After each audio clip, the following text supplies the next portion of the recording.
Hello friends, welcome to the new episode of my channel. আমি অরিত্র। এখন এই ভিডিওর মধ্যে আমরা কথা বলবো যে স্কুইড গেম সিজন 3 এন্ডিং নিয়ে।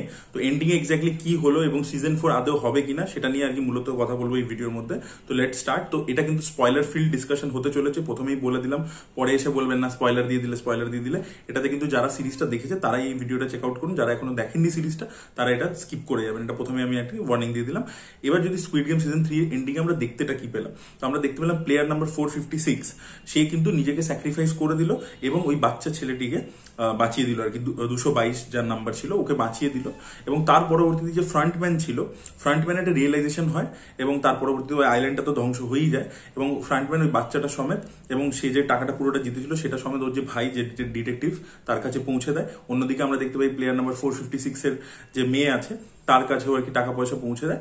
এবং তারপরে একদম এন্ডিং সিনটাতে আমরা দেখতে পাই যে ও ইউএস এর রাস্তা দিয়ে যাচ্ছে এবং সেখানে ও দেখতে পাচ্ছে ওই যে মানে প্লেয়ার পিক আপ করার জন্য যে গেমটা খেলা হতো সেই গেমটা রাস্তার মধ্যে চলছে এবং সেখানে কেট ব্ল্যানচেটকে দেখতে পাচ্ছে, আমেরিকান অ্যাক্ট্রেস, যাকে আপনারা অলরেডি ওই থর ছবিতে আর কি দিদি হয়েছিল আর কি, মানে থর আর লোকির দিদি ক্যারেক্টারটা করেছিল, তো তাকে আপনারা দেখতে পান আর কি। তো এখান থেকে হিন্ট দিচ্ছে যে সিজন 4 হবে আর কি।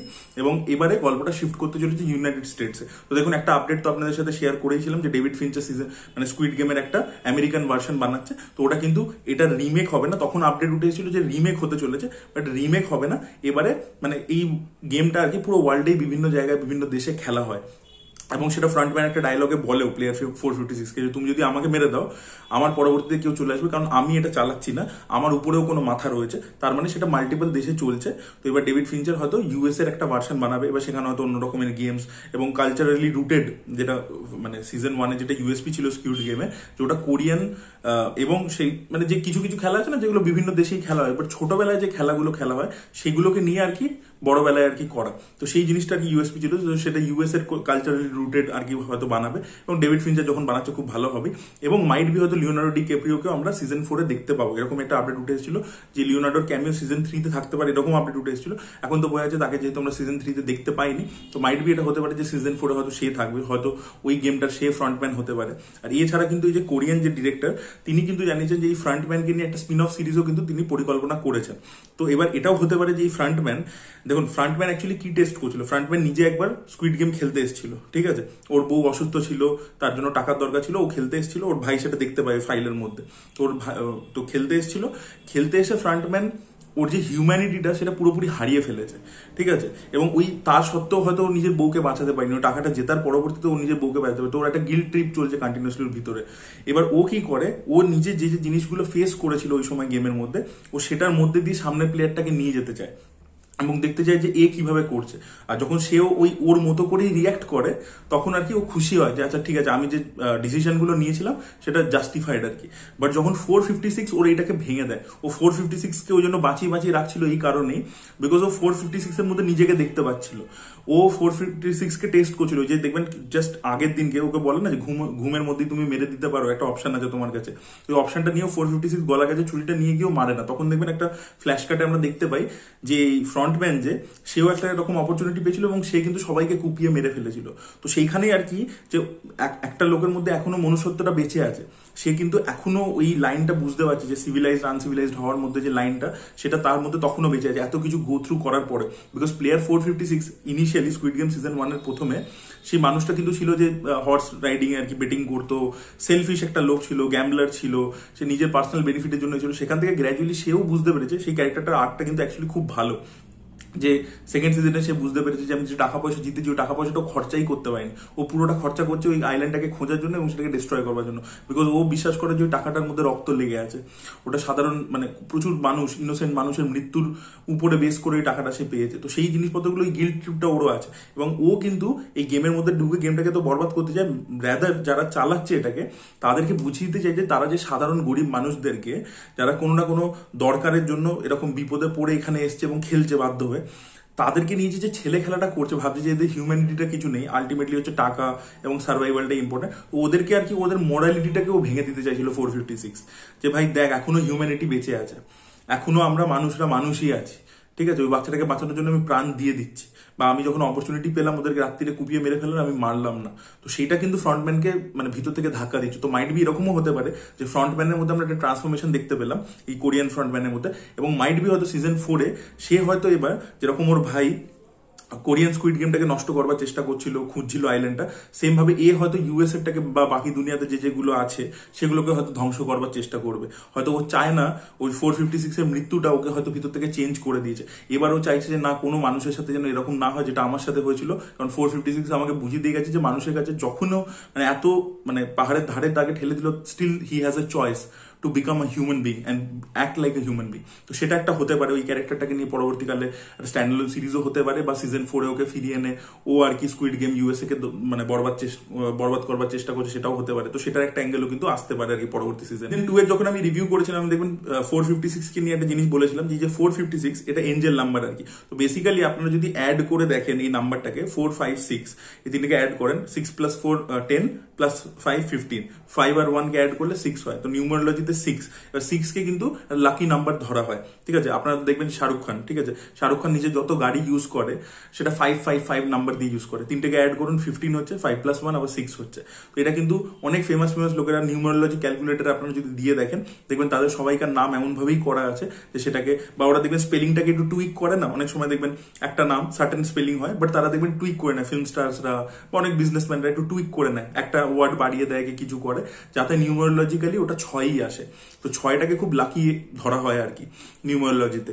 তো এখানে দেখবেন যে বাচ্চাটা আলটিমেটলি বেঁচে গেল 222, তিনটাকে অ্যাড করুন 2 + 2 + 2, তাহলে কত হচ্ছে? 6 হচ্ছে। তো সেটার সিগনিফিকেন্সটাও কিন্তু ওরা রেখে গেছে, ঠিক আছে। এবং 6 এই নাম্বারটা কিন্তু মানে সিজন 1টা যদি দেখেন, সেখানে দেখবেন প্রথম ও যখন বেটিং করছে যে ঘোড়াটার ওপর এবং জিতছে, সেটা কিন্তু 6 নম্বর, ঠিক আছে। তো এই 6টাকে কিন্তু সিজন 1-এও কিন্তু বারবার বা মানে কিছু কিছু জায়গায় সিডিন করতে করতে গেছে যে 6 নম্বরের কি সিগনিফিকেন্স হতে চলেছে, 6টা কিভাবে লাকি। এবং দেখবেন যাদেরকেই ওরা এই স্কুইড গেমে ধরে এনেছে যাদেরকে, তার কিন্তু প্রত্যেকে একটা তাদের এক্স গ্যামলিং এর আর কি আছে। ইভেন যে বোটে যে ডিটেকটিভকে গোল গোল ঘোরাচ্ছিল, তারও দেখবেন যে তার ব্যাপারে যখন আমরা জানতে পারি, তার বাড়িটা দেখতে পাই, পুলিশ ওখানে এসে ধরে নিয়ে যায় দুটো লোককে, সেখানে আমরা দেখতে পাই যে ওরও একটা পাস ছিল হচ্ছে গ্যামলিং এ। তো যাদেরকেই এনেছে তাদেরকে গ্যামলিং এর জন্যই আনা হয়েছে, মানে গ্যামলিং এর একটা হ্যাবিট আছে, সেই জন্যই আনা হয়েছে।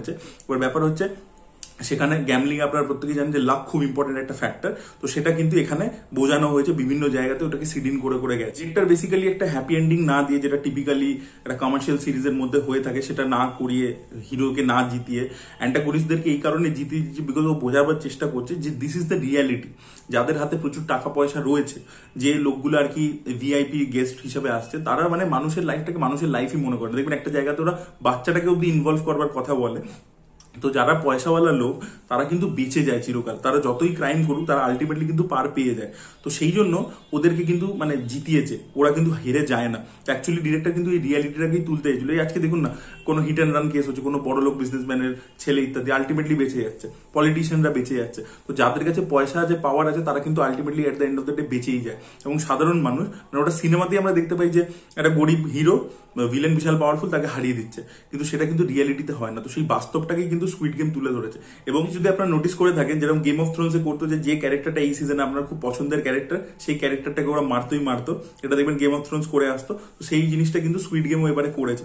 কারণ দেখবেন 3টে যে মহিলা ক্যারেক্টার আছে, এটা ট্রান্সজেন্ডার যে মহিলা, সেই ক্যারেক্টারটা আছে, সে কিন্তু সবসময় অন্যের জন্য আর কি খেলছিল, অন্যজনকে, মানে ওর পৌঁছে গেছিল, 3টে চাবি ছিল, ও চাইলে বেরিয়ে যেতে পারতো, কিন্তু ওর উপর যেহেতু আরো 2জন ডিপেন্ডেন্ট, ও কিন্তু ফেরত যায়। কিন্তু আলটিমেটলি ওর সাথে কি হয়, ওর সাথে খারাপই হয়। তো আপনি যদি মানে অন্যের হয়ে লড়তে যান, যেরকম আমাদেরকে সিনেমাতে সচরাচর কি দেখায়, হিরো অন্যদের জন্য লড়ে মাসিহা হিসাবে, সেটা কিন্তু এখানে আমরা দেখতে পাই না। যে অন্যের জন্য কিছু করতে যাচ্ছে তার কিন্তু আলটিমেটলি খারাপই হচ্ছে। যেরকম ওই বয়স্ক মহিলা, ও নিজের ছেলেকে অব্দি মেরে দিল ওই মেয়েটাকে বাঁচাবার জন্য, যে প্রেগনেন্ট ছিল, সবে সদ্যজাত একটা শিশুকে জন্ম দিয়েছে। তো সেখানে ও নিজের ছেলেকে অব্দি মেরে ফেললো।